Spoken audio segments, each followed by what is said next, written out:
Good evening बच्चों, how are you? I hope you are fine.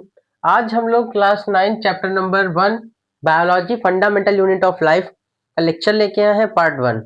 ठीक ठीक है बच्चों, हमने आपको मैटर इन अवर सराउंडिंग पढ़ाया था, प्रीवियस लेक्चर पढ़े हुए हैं, मोस्ट इंपॉर्टेंट क्वेश्चन भी करा दिए थे। अब उनमें कोई भी आपको डाउट होता है आप कमेंट करके बताइए।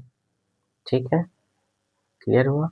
और हम लोग यहाँ पे बहुत ही अच्छे से पढ़ा रहे हैं, आप अच्छे से लेक्चर को अटेंड कीजिए और नोट्स बनाइए और उसको पर डे रिवाइज कीजिए। ठीक है, हाँ, स्टार्ट करते हैं अपना topic. The fundamental unit of life में सेल। सेल क्या होता है बेटा? It is the fundamental structural and functional unit of life.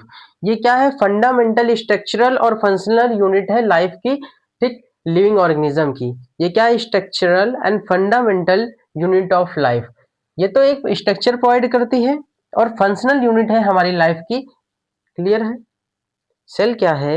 ये एक स्ट्रक्चरल और फंक्शनल यूनिट ऑफ लाइफ, हमारी बॉडी में फंक्शन कराती है और स्ट्रक्चर प्रोवाइड करती है। क्लियर हुआ?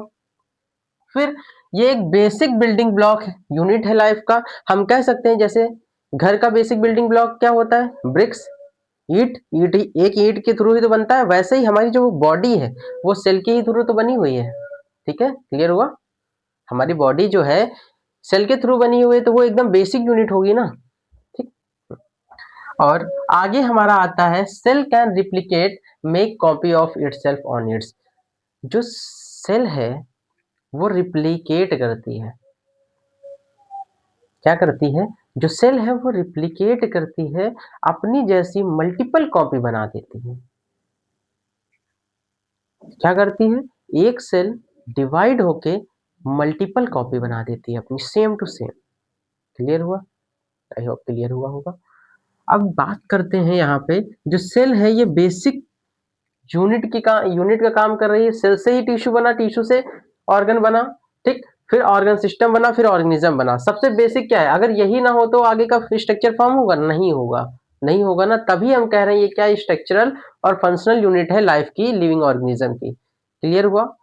पहले सेल बनेगा, फिर टिश्यू बनेगा, फिर ऑर्गन, फिर ऑर्गन सिस्टम, फिर ऑर्गेनिज्म बनेगा।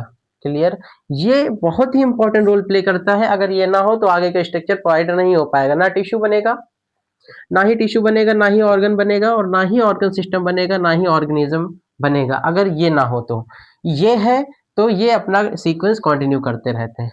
ठीक है, अब डिस्कवरी किसने की थी सेल की? सेल की डिस्कवरी की थी रॉबर्ट हॉक ने, और टर्म दिया था सेल 1665 में। कब दिया था? 1665 में। और आगे का टॉपिक बच्चों हम लोग नेक्स्ट क्लास में पढ़ेंगे। पार्ट 2 जब आएगा उसमें हम थोड़ा सा कंटेंट बढ़ाएंगे अपना। आज फर्स्ट क्लास थी, इस वजह से हम लोगों ने थोड़ा सा कम पढ़ा। ठीक है, ठीक है बेटा, फिर मिलते हैं। बाय बाय, जय हिंद, जय Bharat. Like, share and subscribe.